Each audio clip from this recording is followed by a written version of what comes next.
Newton couldn't beat it. A nation sold itself into ruin because of it. The richest brothers on earth bought up a third of the world's supply, then went bankrupt. For 5,000 years, your money, my money, the money of everyone who thinks they're smart, all losing to the same thing. What is the money in your hand losing to right now? The answer begins with a lie that's been circulating for 180 years. June 18th, 1815. Evening. The cannon fire on the Waterloo battlefield had just ceased, and the smoke of gunpowder had not yet cleared. Napoleon had lost.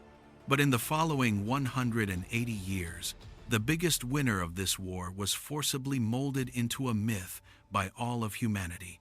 His name was Nathan Rothschild. You've probably heard this story. Nathan relied on a top-secret intelligence network to learn of the victory a full day before the British government did. He kept a poker face and frantically sold off his holdings on the London Stock Exchange, triggering a market panic and collapse. Then he quietly switched positions, buying up all the British government bonds that had plummeted to nothing. When the official news of the great victory arrived, overnight he stuffed half the British Empire into his own pocket. This is simply the most thrilling story in the entire history of human finance. It satisfies all our conspiracy theory fantasies about information asymmetry and financial tycoons. It spread into textbooks, into films, and was even written into currency wars. But today, I need to tell you a rather disappointing fact. This story is basically false. The real Nathan didn't get rich from an information advantage. On the day Waterloo was fought, he not only didn't win, but actually nearly faced bankruptcy because he was heavily short. The day after Waterloo, not only did he not win, but he nearly faced bankruptcy because he had heavily shorted the market. We're always obsessed with legendary tales of taking shortcuts, yet we know absolutely nothing about the brutal operational logic of wealth and power in the real world. Today, we're going to tell you the stories of 4 top-tier players. They weren't just the smartest people of their era. They were the ones who made the rules and the ones who broke them. But the real history of finance is far more absurd and far more brutal than any feel-good story. Why did the world's greatest scientist, Isaac Newton, intended to save Britain's monetary system, yet due to an oversight of 2 decimal places, accidentally severed the lifeline of silver, overturned a century of global monetary history? Why did Britain's most rational Chancellor of the Exchequer, armed with the most perfect financial hedging model, push the entire country into a dead end and cause Britain to lose $500 billion for nothing? Why did Texas's wealthiest and most obsessive billionaire spend 7 years successfully buying up 1/3 of the world's silver, yet on the day he thought he had conquered the world, faced the complete destruction of his entire family? And why was it that what truly enabled the Rothschild family to dominate Europe wasn't some top-secret carrier pigeon system at all, but rather a completely transparent, yet a desperately clumsy system? They all thought they were manipulating money, but in the end, they were all testing the boundaries of systems and human nature. And behind them all, there has always stood a cold, detached witness gold. It bears no interest, carries no emotion, yet over the past 5,000 years, it has repeatedly punctured humanity's arrogance in rationality and the illusions born of greed. This is a story about rules, systems, and human weaknesses. Welcome to the Soft Crash. I'm Fanko. Today, let's tear away history's feel-good veneer and see how real wealth actually operates. The story begins with a secret auction in 1813.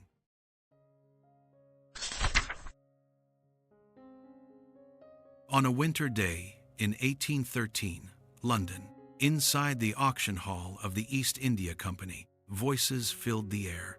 This was a gold auction. The East India Company was selling gold worth £800,000 at that time. This was an astronomical sum that silenced everyone. Sitting in the hall were agents from all the major financial institutions of London, watching, weighing their options, waiting for the right moment to enter the bidding. A stocky man with a Frankfurt accent sat quietly in the corner.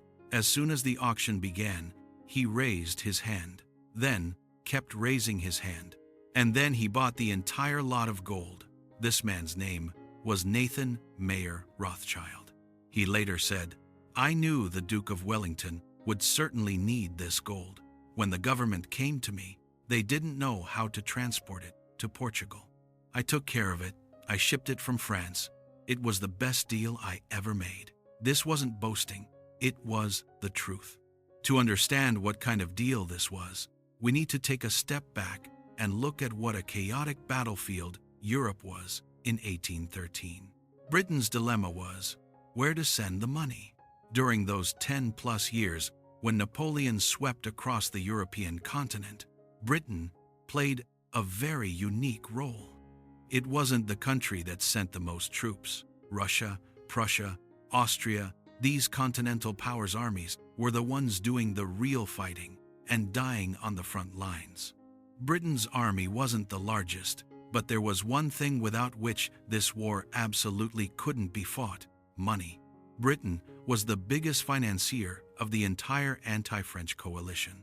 It not only had to support its own expeditionary forces, but also pay subsidies to its allies and fund the Duke of Wellington's army in Portugal. Britain delivered wealth to the front lines primarily through two channels. The first channel, bills of exchange, using paper certificates for cross-border transfers. But by the middle of the war, the bill of exchange route was essentially useless. The market for bills on the front lines had become severely saturated. With discounts getting deeper and deeper, this route was no longer viable. The second route left only one option: physical gold. And with that came the problem. The English Channel, that narrow strip of water, separated Britain from the European continent. Napoleon's naval blockade, storms along the route, pirates lurking at every turn. If anything went wrong at any point, an entire shipment of gold could vanish into thin air. What's worse, the major banks in London at the time had all tried to solve this problem, but every one of them had failed. They had money, they had credibility, but what they lacked was the network. Their reach couldn't extend to the other side of the English Channel. And at this very moment, a seemingly insignificant German Jewish banker stepped onto the stage of history. That was Nathan. To understand why Nathan was able to take on this deal, we need to start with his father. Mayer Amschel Rothschild, a cloth merchant from Frankfurt, born in 1744, died in 1812. He devoted his entire life to one thing: sending his 5 sons to 5 different financial centers across Europe. His eldest son, Amschel, remained in Frankfurt. The second son, Solomon, went to Vienna. The third son, Nathan, went to London. The fourth son, Karl, went to Naples. The youngest son, James, went to Paris. 5 cities, 5 banks. On the Rothschild family crest, 5 arrows bound together. That wasn't decoration. That was the entire family's business code. These 5 cities covered the entire European financial landscape of that era. Other banks, no matter how powerful, could only dominate within their own cities. Once cross-border operations were needed, they had to rely on partner banks and agents, which meant time delays, trust risks, and information leaks. But the Rothschilds were different. Nathan needs to transfer funds in Paris from London? No need to wait for any outsider's response. He writes a letter to his brother James, and James's Paris branch can make the payment that same day. The accounts between the 5 brothers were regularly reconciled and settled with currency exchange calculations, operating with astonishing efficiency. Some researchers later directly referred to them as one of the earliest multinational corporations of the 19th century. Back then, across the entire European continent, not a single bank could match this combination of speed and trustworthiness. On the 11th of January 1813, the British Treasury issued an official commission to Nathan Rothschild. The content was audacious, to say the least. Within 2 months, secretly purchase gold and silver coins worth no more than £600,000 from Germany, France, and Holland, and ensure safe delivery to the front lines. Nathan not only took on the job, but turned it into a system. His messenger network spanned across Europe, with intelligence reports written in code. He himself was Langbein, German for long leg. London was Jerusalem, and gold shipments were recorded as beer or fish. Sometimes they'd write children. He quietly acquired goods in Frankfurt, Amsterdam, and Paris, deliberately breaking large purchases into smaller ones to avoid triggering price fluctuations in any single market. The purchasing list came from every corner of Europe: gold coins from Austria, silver coins from Prussia, coins minted during various French regime periods, even currency from Mexico and the United States, plus Mughal gold coins inscribed with Arabic script. The transport used his own ship, a light sailing vessel called the Sir William Curtis, making regular crossings of the English Channel.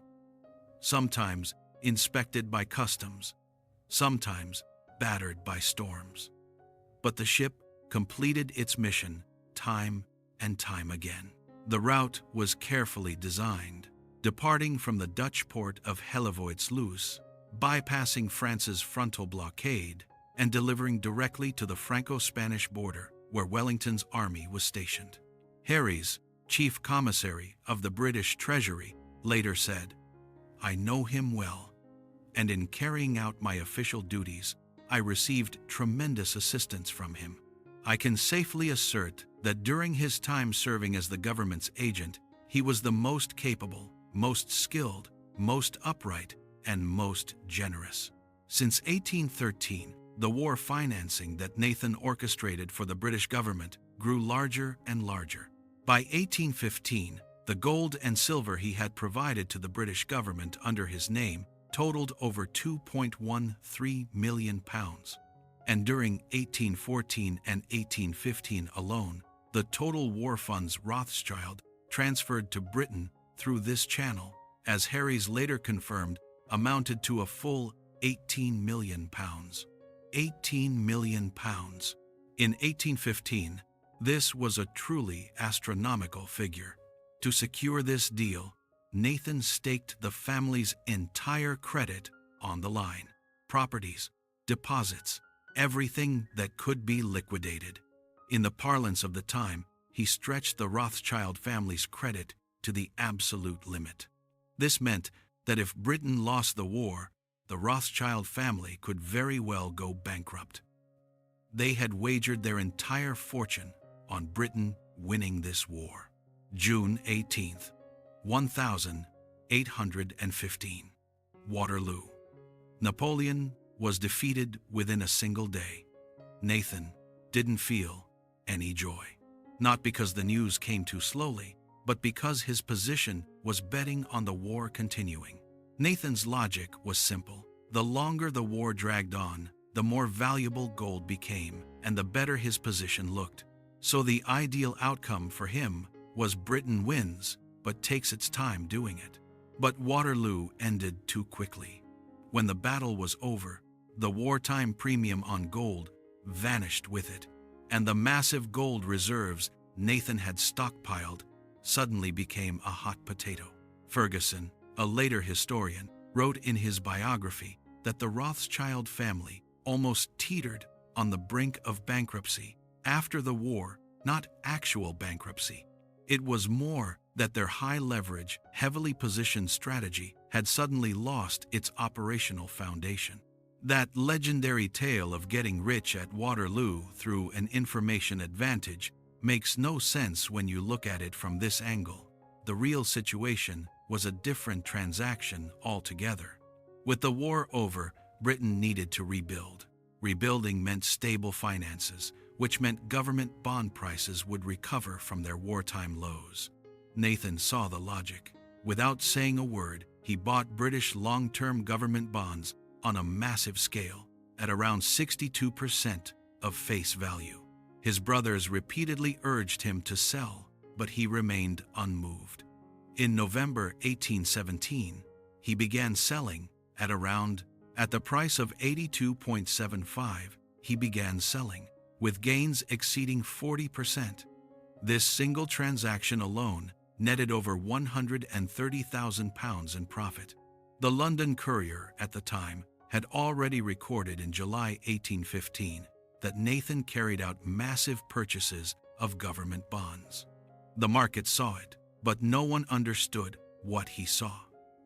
In 1815, the five Rothschild brothers' combined assets totaled approximately £336,000. By the summer of 1816, that figure had jumped to £900,000 to £1 million. When the 3-year contract ended, it stood at £1.772 million. In just 5 years, their wealth had multiplied 5-fold. This is the real Rothschild story. No earth-shattering secrets, no conspiracy to control the world. What they had was a system that could operate at high speed, even in extreme conditions. 5 cities, 1 family, a trust network, settling accounts 24/7, 1, 2, and a gold transport machine that continued operating normally even during the most chaotic moments of war. Ferguson concluded, they really didn't invent any mysterious technology. What truly made them win was taking very ordinary banking logic and executing it to perfection. Their emblem, 5 arrows, bound together, invincible, end quote. But, in that same era in England, another legend was quietly unfolding. This time, our protagonist is one of the greatest scientists in human history. His name was Isaac Newton.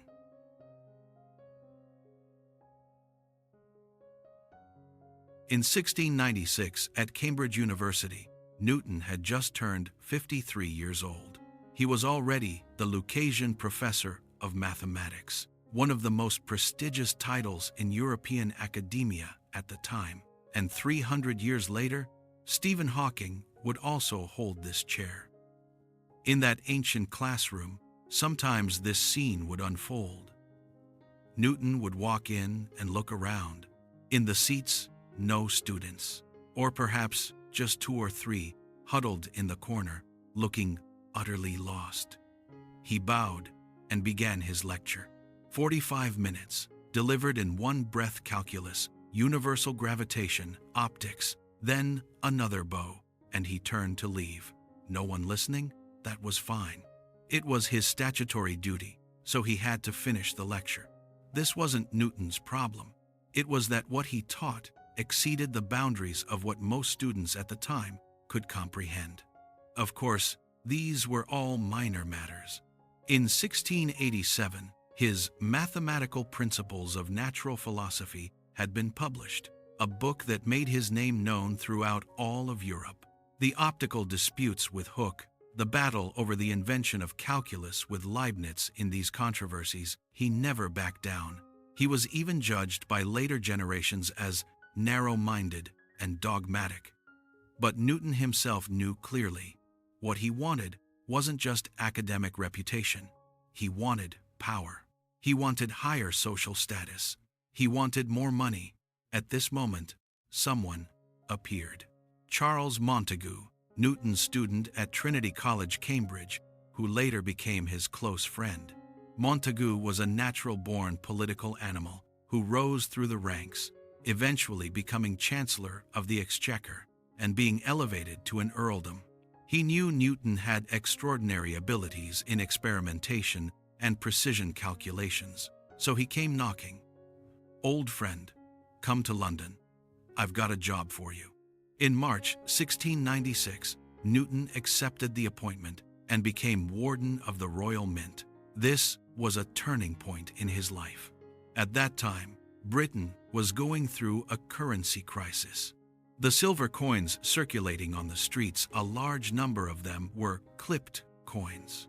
The edges of these coins had been secretly snipped with scissors, the metal extracted, and then put back into circulation. They looked like complete coins, but their silver content was severely diminished. Even worse, roughly 20% of the coins in circulation were outright counterfeits.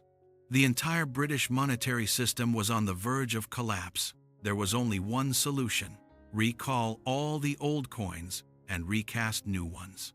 This was the Great Reckonage. When Newton arrived, the mint was producing at most 15,000 coins per week. He broke down and redesigned the entire production process, like designing a physics experiment, recording furnace temperatures and melting rates, calculating optimal operational rhythms. He even calculated the shift times for the horses down to the hour. In that era, the power driving the machines was literally horses. He established 5 branch mints outside of London, including Bristol, Chester, and Exeter, and established a standardized reporting system. Every branch mint had to submit daily production logs, material inputs, outputs, and loss details. The result: coin production speed increased from 15,000 coins per week to 50,000 coins per week, more than tripling the output. Within 3 years, the Great Recoinage minted a total of approximately £6.8 million in new silver coins, completely overhauling Britain's monetary system. But the story doesn't end there. Before Newton took the position of warden, nobody told him that this role had traditionally carried another responsibility to economic magistrate for London and the surrounding areas, roughly equivalent to Chief of the Economic Investigation Division for London's financial district. When Newton learned of this, he was indignant. Here I am, a Lucasian professor, already stooping so low as to work at this money-reeking mint, and now you want me to deal with street criminals counterfeiting coins? He petitioned repeatedly, requesting to be relieved of this duty. The Treasury's reply was crystal clear: this is your proper job. You'll do it whether you like it or not. So, he did it. And surprisingly, he did it extraordinarily well. In London during that era, there was someone who had mastered this chaotic monetary system to perfection. His name was William Challoner. Challoner was a legendary con artist. He counterfeited roughly £30,000 in fake currency, no small amount. It was enough for him to rent a mansion in Knightsbridge, hire servants, keep a mistress, live the life of a respectable gentleman. Even more remarkable was this: the man also possessed an extraordinarily sharp political instinct. He not only counterfeited currency, but turned around and used this very matter to attack Newton.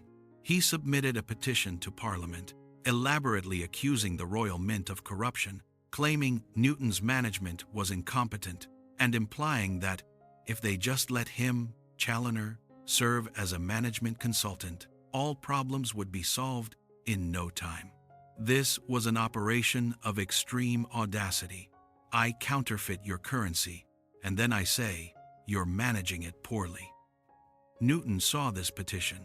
Then, in a manner completely unlike a scientist, he launched his counterattack. He started wearing disguises, dressed in ragged clothes, and infiltrated the grimy taverns of London's East End.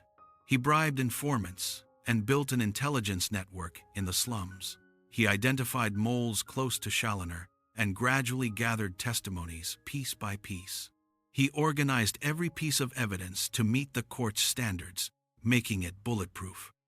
March 3rd, 1699. At the Old Bailey. At the trial, Newton presented 8 witnesses. Challoner was completely unprepared and defended himself alone. He didn't win.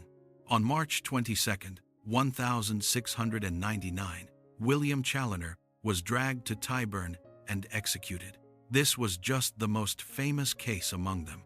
Newton prosecuted over 100 counterfeiters in total, and at least 20 to 28 of them were executed following investigations he personally conducted. The Lucas professor, who used to lecture on calculus to an empty chair at Cambridge, had thus become the financial czar who struck terror into London's financial district. In 1699, Newton was promoted from warden to master of the Royal Mint. In 1703, he became president of the Royal Society. He held the position of Master of the Mint until 1727, a full 31 years, right up to the final moments of his life. He injected the precision of a scientist thoroughly into this originally chaotic system: standardization, quantified assessment, and hierarchical monitoring. He crushed the counterfeit currency market and rebuilt Britain's monetary credibility. But among everything he did, the most far-reaching in impact was neither those 3 years of the Great Recoinage nor those 28 lives. Instead, it was the proposal he wrote to the Chancellor of the Exchequer in 1717. That proposal would, over the next 100 years, completely transform the monetary order of Britain and indeed the entire world. But that is a story for the next chapter.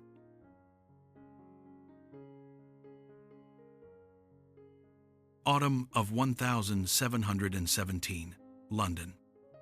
Isaac Newton sat at his desk in the Royal Mint. That year, he was 74 years old and had been in this position for a full 21 years. Outside the window was the damp air near the Tower of London, and the desk was piled high with calculation papers. He was writing a report.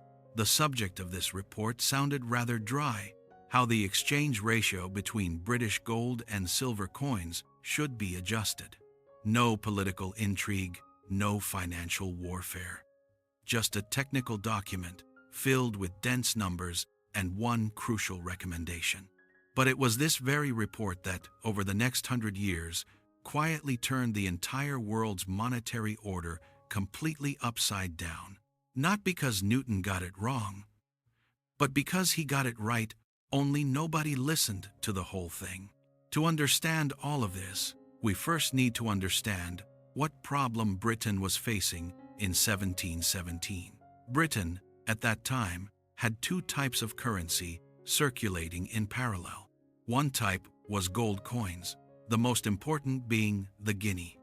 The other was silver coins, which came in many varieties, ranging from crowns to shillings in different sizes. Legally, Britain operated under a bimetallic standard. Both gold and silver coins could be used for lawful transactions, with the exchange rate set by the government. The problem lay in this fixed rate. At the time, how many shillings was 1 guinea worth? The market's answer gradually rose to 21 shillings and 6 pence. When compared to the exchange rates on the European continent, this price revealed a problem. France set the gold-to-silver ratio at 15:1. 1 unit of gold equaled 15 units of silver. Spain and Portugal set it at 16:1. But Britain's implied gold-to-silver ratio at the time was even higher. Gold was overvalued relative to silver in Britain. What did this mean? This means if you had a batch of silver on hand, the most profitable move was ship the silver to continental Europe and use it to buy gold. Then ship the gold back to England and exchange it for even more silver.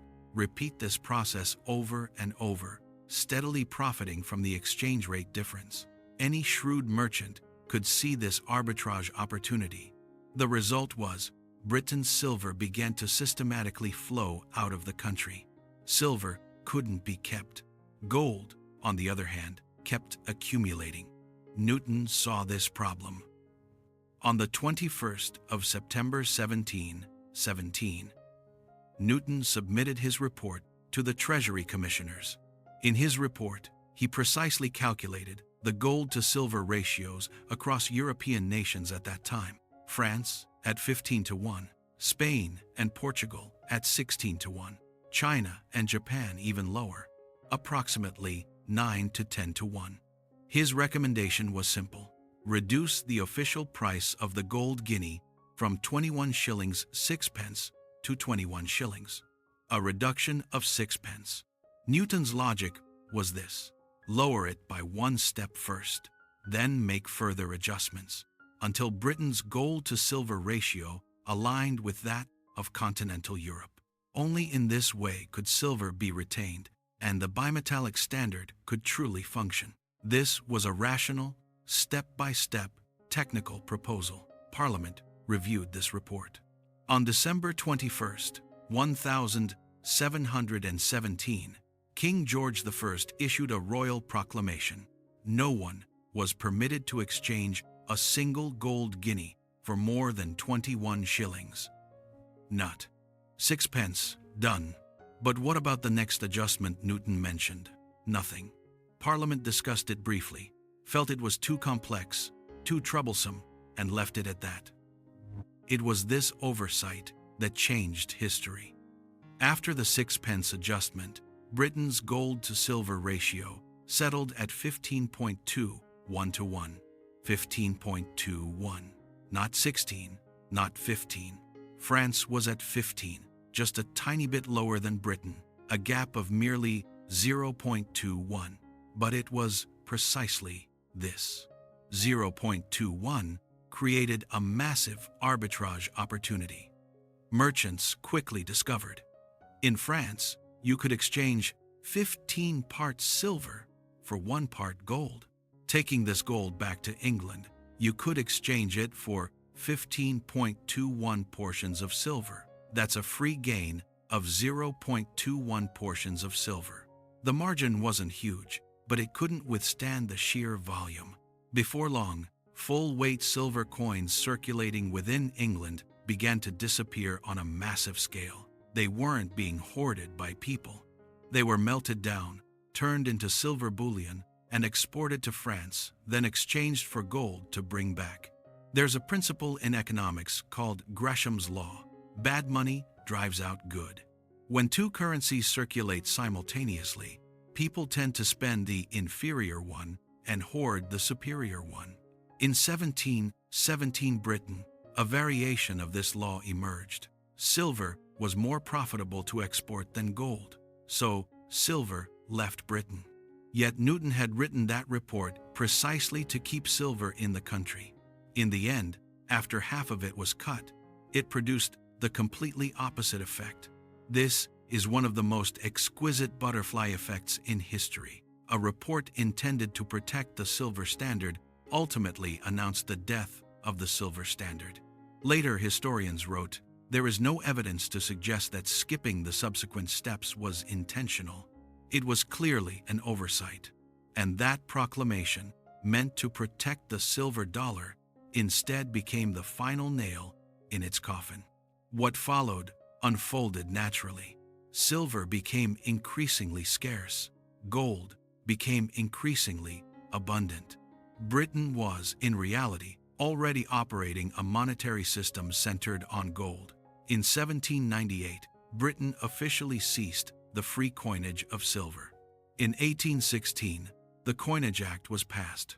From that point forward, silver became merely a subsidiary coin, no longer containing its full metallic value, but simply a token that could circulate. In 1821, the gold sovereign was officially issued. Each sovereign coin contained pure gold of 7.3238 grams. 1 pound sterling equaled 1 sovereign coin. Britain was now officially on the gold standard track. In 1844, the Bank Charter Act further codified the gold standard system into law. From that moment on, the word pound became equivalent to a specific weight of gold. Borrowing money, repaying debts, international trade, everything was settled based on this standard. This system operated from 1821 all the way until the outbreak of World War I in 1914, nearly 100 years. Other countries followed one after another: Germany, the United States, France, Japan. By the end of the 19th century, virtually the entire industrialized world was operating under some version of the gold standard. Gold transformed from a commodity, from currency, into the foundational anchor of the modern financial system. And the starting point of all this was 1717, a discounted technical report, and a number with 2 decimal places, 15.21. Newton wrote the correct answer, but no one implemented it completely. The course of history was quietly altered, just like that. That report influenced events for a full century. But what I'm about to tell you next is a story that happened not so long ago, in 1999. That time, what went wrong wasn't a number, but a person, and a decision he made that sounded perfectly reasonable but had absolutely terrible timing.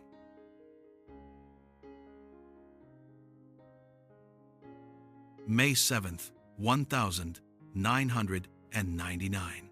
Friday afternoon. The British Treasury issued an announcement.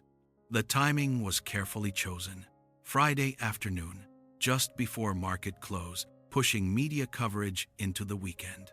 This is the government's most classic playbook for handling bad news. Quietly slip it out and face the music on Monday. But this news couldn't be contained.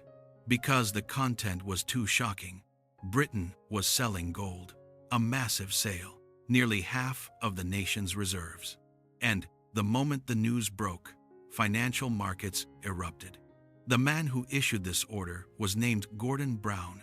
That year, he was 47 years old and served as Britain's Chancellor of the Exchequer. The Labour government, with Tony Blair as Prime Minister, and he controlled the finances. Gordon Brown was not a reckless man.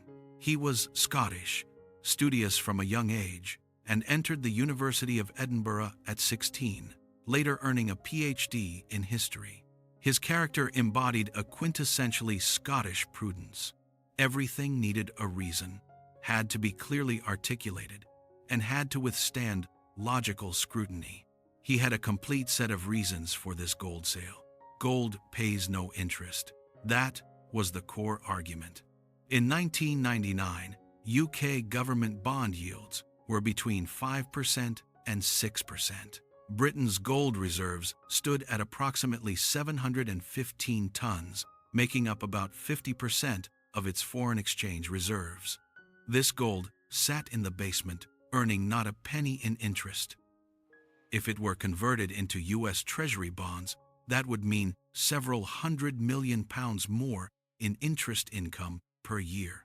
Moreover, from 1980 to 1999, gold prices basically fell all the way down, dropping nearly 70%.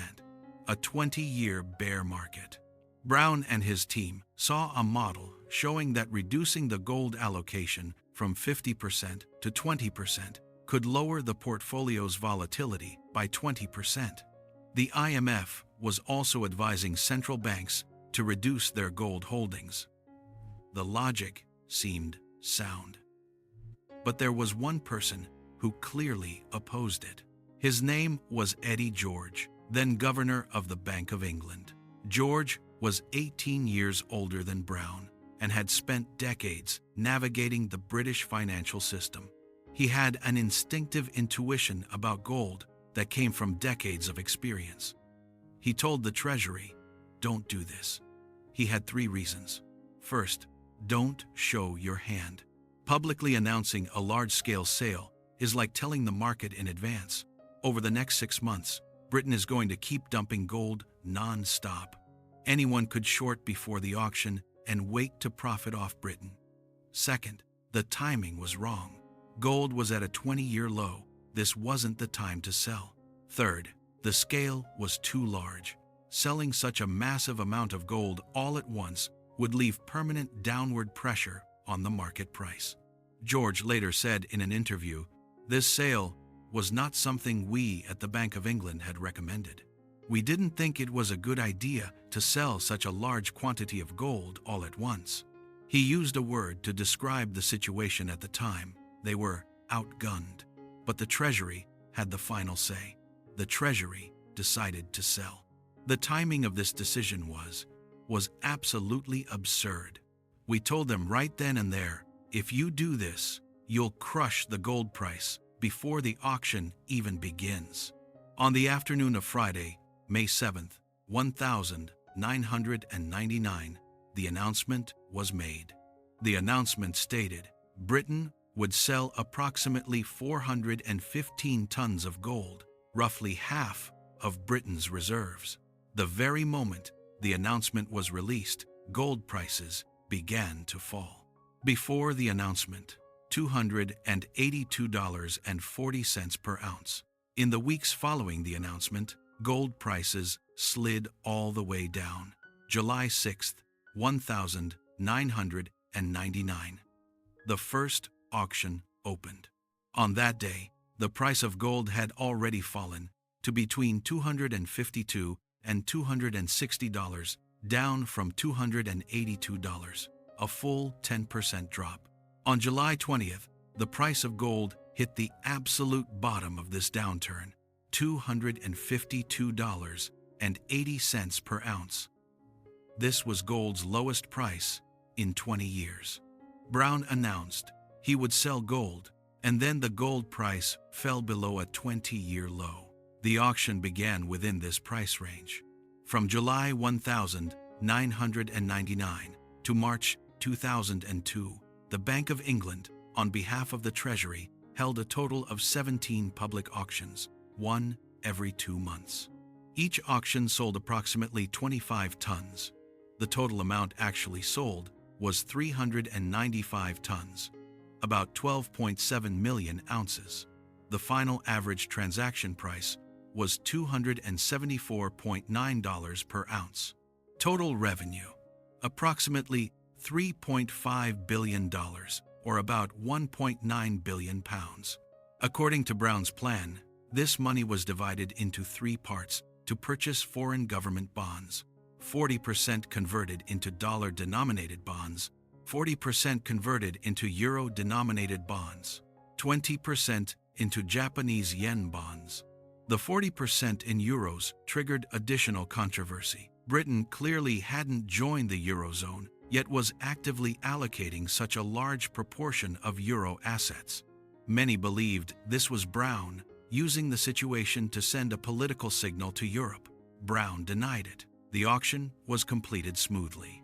The National Audit Office evaluated afterwards. The operation was transparent, the price was fair, and it fully complied with established procedures. But what the Audit Office assessed was whether the operation complied with regulations, not whether the decision was correct. What happened next? In 2001, gold prices began to quietly rise again. In March 2002, the 17th and final auction had just concluded. Gold prices had already climbed above $290 higher than the price on the day of Brown's announcement. 2003, $400. 2005, $500. 2007, $800. In 2008, the year Lehman Brothers fell, gold broke through $1,000 per ounce for the first time. 2011, $1,921. 2024, breaking through $2,500. 2025, gold prices fluctuating above $4,000 per ounce. That 395 tons of gold sold for $3.5 billion back then. Today, at current prices, it's worth approximately $54 billion. They received a full $50 billion less. Financial markets sometimes give history's worst timing a special name of its own. They called this price point Brown's bottom. Brown's logic wasn't entirely without merit in 1999. Gold truly hadn't risen in 20 years. Gold truly didn't pay interest. The IMF did indeed recommend reducing holdings. Within the knowledge framework of that time, he made what seemed like a rational decision. But there were 2 things that were unforgivable mistakes. The first thing, he announced it in advance. Typically, when central banks sell gold, they do it quietly, in batches, slowly working through over-the-counter markets. Brown chose public auctions every 2 months, announcing the time, quantity, and rules, all completely transparent. The cost of this transparency was that before each auction, the market could short in advance. suppress prices in advance, and arbitrage away Britain's gold beforehand. The second thing, he sold at a 20-year low. A rational decision doesn't mean right timing. In any market, selling an asset at a 20-year price low is a timing disaster. It's not because gold will necessarily rise, but because selling at a historical bottom means every single ounce left your hands at the least efficient price possible. In 2025, Ray Dalio, the hedge fund titan who once advised Brown, in a speech said this: "If you want to allocate an optimal portfolio, you should put about 15% of your assets in gold, because it's one of the few things that can still rise when other assets are falling." He didn't mention Brown, but everyone understood what he was referring to. Brown later became Prime Minister of the United Kingdom. His years in office coincided with the 2008 financial crisis. His performance during the crisis has been judged by history as quite steady and composed. But whenever someone mentions him, there's always someone who can't help but add, "Oh, you mean the one who sold Britain's gold at rock bottom? The pound sterling is the child of gold. And that $50 billion that could have belonged to Britain was gone forever."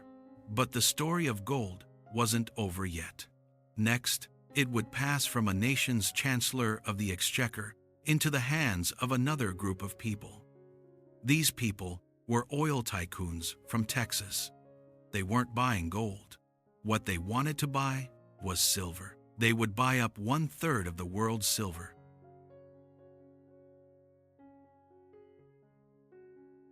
(1930) East Texas. An oil prospector named C.M. Dad Joyner was flat broke.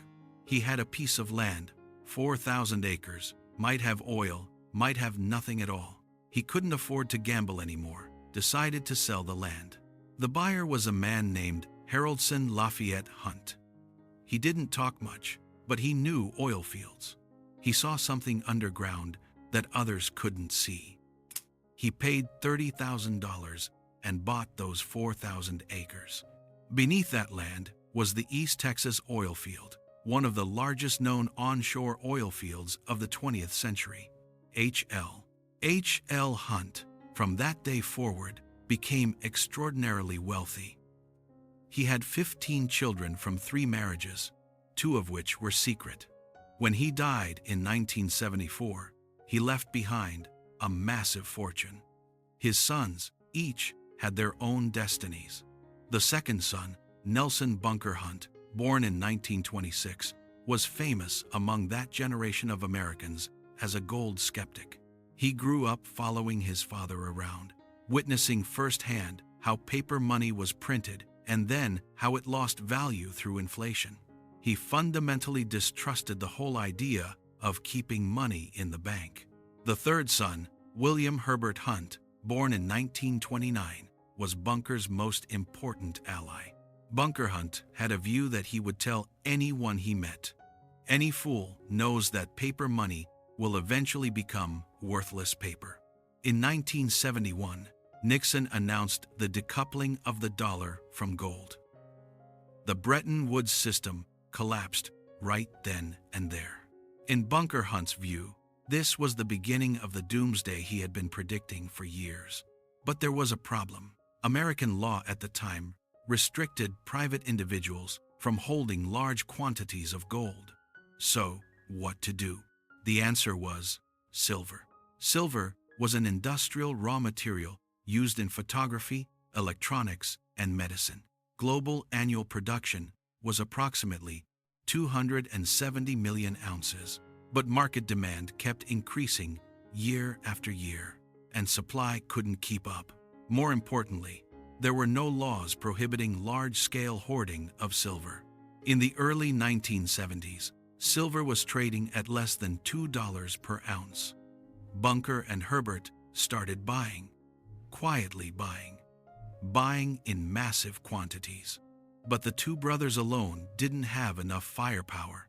On July 1st, 1979, Bunker Hunt and Herbert Hunt, completed a secret negotiation. Their partners were two businessmen from Saudi Arabia, Sheikh Mohammed Aboud al-Amoudi and Sheikh Ali bin Musallam. They registered and established a new company in Bermuda named International Metals Investment Company, or IMIC. This company had one single purpose: to buy silver. On August 1st, 1979, IMIC began building massive positions through Merrill Lynch's Dallas account. That was a silent encirclement campaign. From 1973 to 1979, the Hunt brothers spent a full 9 years, like silkworms devouring mulberry leaves. Bit by bit, they gobbled up silver. Their biggest difference from everyone else wasn't how much they bought, it was that they didn't roll their positions. Typical futures investors would roll over their positions before contract expiration, settle in cash, and buy the next contract. The Hunt brothers refused to do that. They demanded physical delivery. When the warehouse couldn't handle it, they rented additional ones. Swiss vaults gradually filled up with their silver bars. By the end of 1979, the Hunt brothers, combined with IMIC, held a total position of physical silver stored in Switzerland, 40 million ounces. IMIC jointly held physical silver, 90 million ounces. Futures contracts with another 90 million ounces awaiting delivery. The three combined totaled approximately 235 million ounces. That year, global annual silver production was approximately 270 million ounces. In their hands, they held 87% of the world's entire annual production. 1/3 of all non-government held silver in the world was sitting in the Hunt family's warehouses. On January 1st, 1979, silver was trading at $6.08 per ounce. September, $11. December, $25. In just the final 9 months of 1979, the Hunt brothers' paper profits were estimated to be between $2 billion and $4 billion. They bought in at $1 to $2. The price now had already reached $25. In January 1980, silver continued its wild surge. On the 18th of January 1980, COMEX closed at $48.70 per ounce, with London fixing at $49.45. On January 21st, Monday, CBOT hit $52.50 during trading. What the Hunt brothers bought for $2.45 years ago was now worth over $50, a 6-fold increase. But while silver was surging, a three-pronged encirclement had quietly taken shape. The first front, the exchanges, made their move. On the 7th of January, 1980, COMEX issued Silver Rule 7, slashing the speculative position limit from 5,000 contracts down to 2,000 contracts, and drastically raised margin requirements. The Hunt brothers were immediately stuck, unable to continue adding positions. The second blow, the Federal Reserve sent a signal. Federal Reserve Chairman Paul Volcker quietly sent word to all the major banks: stop issuing loans to silver speculators. The third front, the market turned against them. On January 21st, COMEX announced it was entering liquidation-only mode. No one was allowed to open new long positions, only sell existing positions. It was like pulling the buy silver switch across the entire market. Silver began its slide down from the peak. March 27th, 1980, Thursday. It was just an ordinary Thursday. Silver's opening price that day, $21.62. By afternoon, the price had plummeted to $10.80. In a single day, it crashed 50%. The Hunt brothers received a margin call, $100 million, due immediately. They couldn't pay it. Their total losses were estimated to exceed $1.7 billion. That day became known as Silver Thursday. The entire Wall Street was trembling, because if the Hunt brothers truly collapsed, the money they owed would trigger a domino effect. Brokers, banks, clearing houses, one after another. In the end, multiple American banks joined together to form a consortium and provided the Hunt brothers with an emergency credit line of $1.1 billion, preventing a systemic collapse. Just one day before the collapse, on March 26th, America's most renowned jeweler, Tiffany & Co., placed a full-page advertisement in the New York Times. The ad stated, "Tiffany condemns the Hunt brothers' manipulation," and pointed out that their actions had caused enormous damage to the entire silver market and all industries that depend on silver. This was a jewelry company using a full-page advertisement to declare war on two billionaires. In 1985, the U.S. Commodity Futures Trading Commission officially filed a lawsuit against the Hunt brothers, charging them with manipulating silver futures and spot prices, with over 100 violations. In August 1988, the Peruvian mineral marketing company Minpeco won a jury verdict in a civil lawsuit. The Hunt brothers conspired to manipulate the silver market, were ordered to pay approximately $130 million in damages. In September 1988, Nelson Bunker Hunt filed for personal bankruptcy protection. In December 1989, the Hunt brothers reached a settlement with the CFTC. Each paid a $10 million fine and received a lifetime ban from trading in U.S. commodity markets. In 1990, Herbert Hunt also filed for bankruptcy. It took only 10 years to go from Texas's wealthiest family to bankruptcy liquidation. But the story didn't end there. Herbert Hunt got back on his feet after bankruptcy. He still had one card left to play, an oil company called Petro Hunt, which he'd founded in 1966 and had been quietly operating ever since. In 2012, he sold some of the company's assets to Halcon Resources Corporation for $1.45 billion. Wealth had returned. In 2022, on the Forbes Global Billionaires list, Herbert Hunt ranked 665th, with a net worth of $4.3 billion. On the 9th of April, 2024, William Herbert Hunt passed away peacefully in Dallas, Texas. He was 95 years old. At the time of his death, his net worth was approximately $5.3 billion. And that audacious gamble that nearly toppled the entire American silver market came to an unexpected conclusion exactly 9 months after his death. Reached an unexpected epilogue. On October 9, 2025, the spot price of silver broke through $53.40, finally breaking through that historic peak set by the Hunt brothers 45 years earlier. On December 10, 2025, silver prices broke through $60 for the first time. In nominal terms, that historical record had stood for 45 years. But if you account for inflation, the $49 from $1,980 would be equivalent to $194 today. Silver, to this day, has yet to surpass that actual high point. That wall is still standing there.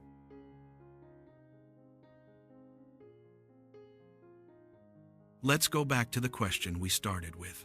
If Nathan Rothschild truly won that era through incredibly tedious reconciliations, cross-border logistics, and clunky infrastructure, so why did the fake story about him getting rich by obtaining intelligence a day early and manipulating the stock exchange become so widespread, even spreading for a full 180 years?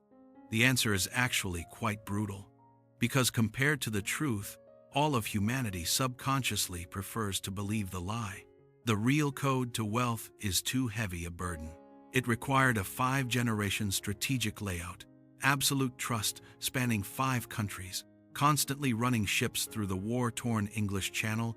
You have to bet your entire family's fate when others are pulling out.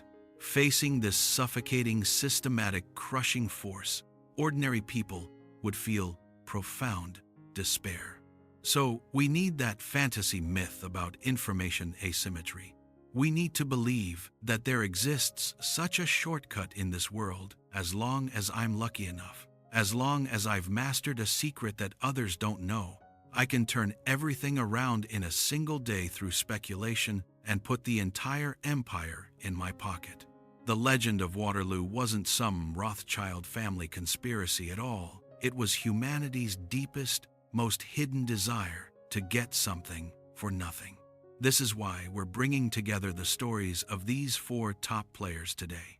Because in these 4 stories, you can see how those seemingly unshakable logics humans have when facing wealth spiral step by step toward total loss of control.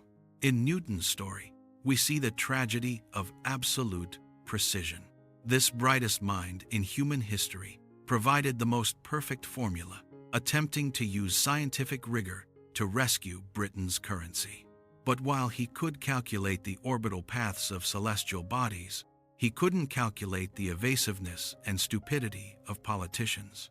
The precision of science ultimately lost to the hastiness of human systems, and that truncated report, through a twist of fate, brought an end to the era of silver. In Gordon Brown's story, we see the blind spot of pure rationality. Armed with Wall Street's most sophisticated hedging models, he calculated gold's non-yielding drawback and attempted to perfectly optimize the nation's assets. The result was that rational spreadsheets proved utterly defenseless against extreme market sentiment.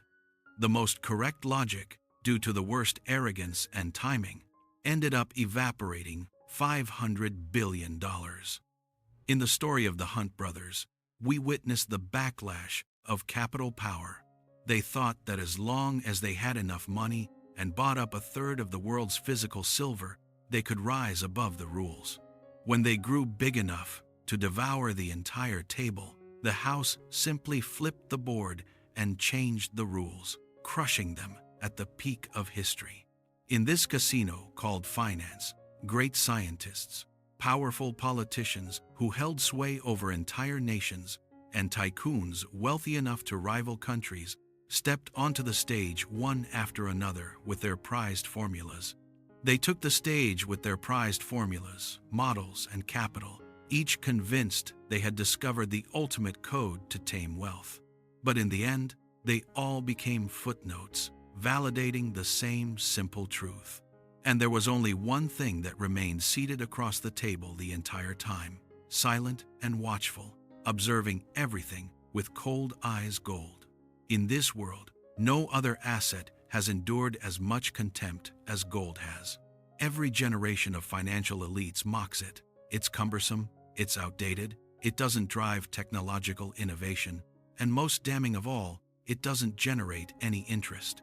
But they deliberately ignore another fundamental truth. In this world, all interest comes from risk compensation. Why do paper currencies generate returns? Because you have to bear the risk of government overissuance and inflation. Why do bonds pay interest? Because you have to bear the risk of the issuer going bankrupt or defaulting. All modern financial assets are essentially a promise of "I owe you."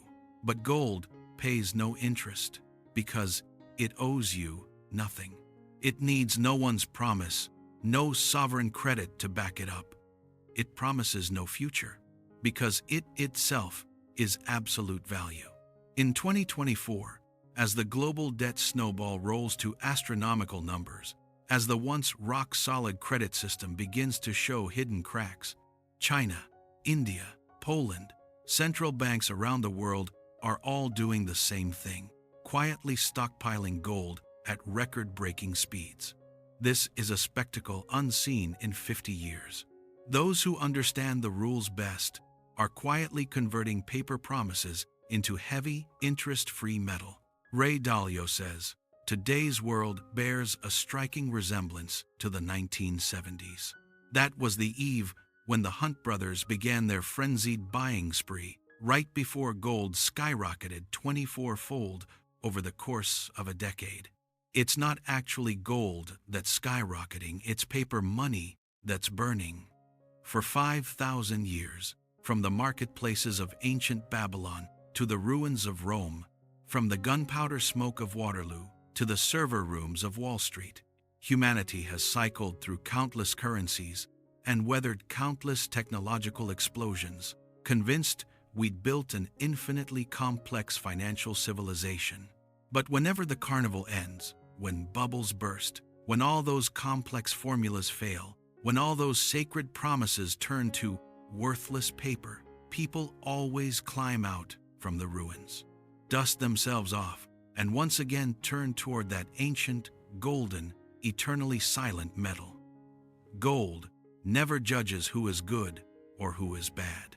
It simply stands quietly at the end of each cycle, puncturing every instance of human rational arrogance, waiting for the clever minds to bow down to it once again. We asked a question at the beginning. What is the money in your hand losing to right now? Now you know. Newton couldn't beat it. Brown sold it at a loss.